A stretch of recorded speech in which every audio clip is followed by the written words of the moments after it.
সুন্দৰ আবেগিক যাত্ৰা লগতে অলপ জটিলতাও আছে জটিল এইকাৰণে কৈছোঁ কাৰণ মই ভাবোঁ মোৰ কাৰণে অভিনয় কৰাটো গাড়ী চলোৱাটো খানা ৰন্ধা বাচন ধোৱা ঘৰ সৰা ঘৰ মোচা সকলো সহজ কিন্তু এই বাচ্চা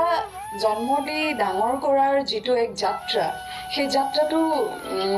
ঠিক জটিল বুলিয়ে নহয় নতুন বস্তু এটা শিকিছোঁ গাইজ কি ঘৰত মোৰ ভাল অন্য এটি ভিডিঅ'লৈ স্বাগতম জনাইছোঁ কন্যাক লৈ চিন্তিত পৰিছে অসমৰ জনপ্ৰিয় অভিনেত্ৰী বৰষাৰাণী বিষয়া কিন্তু কিয় হঠাৎ কন্যাক লৈ কিয় চিন্তিত পৰিছে জনপ্ৰিয় অসমৰ বৰষাৰাণী বিষয়াই আপোনালোকক সকলোবোৰ জনাম বৰষাৰাণী বিষয়াই কিয় চিন্তিত পৰিছে আপোনালোকে প্ৰথমৰ পৰা শেষলৈকে কোনো স্কিপ নকৰাকৈ আপোনালোকে চাই থাকিব এই ভিডিঅ' তো বলক ভিডিঅ'টো আৰম্ভ কৰোঁ আৰু লগতে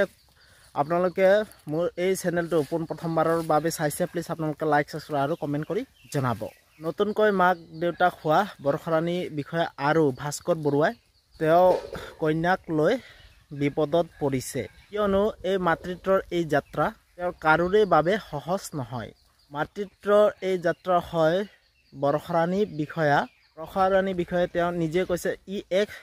মধুৰ যাত্ৰা আৰু লগতে তেওঁ জনায় যে মাতৃত্ব এক ধুনীয়া সম্পৰ্ক ধুনীয়া এক আবেগিক যাত্ৰা যিটো পথত জটিলতাও আছে কন্যাক লৈ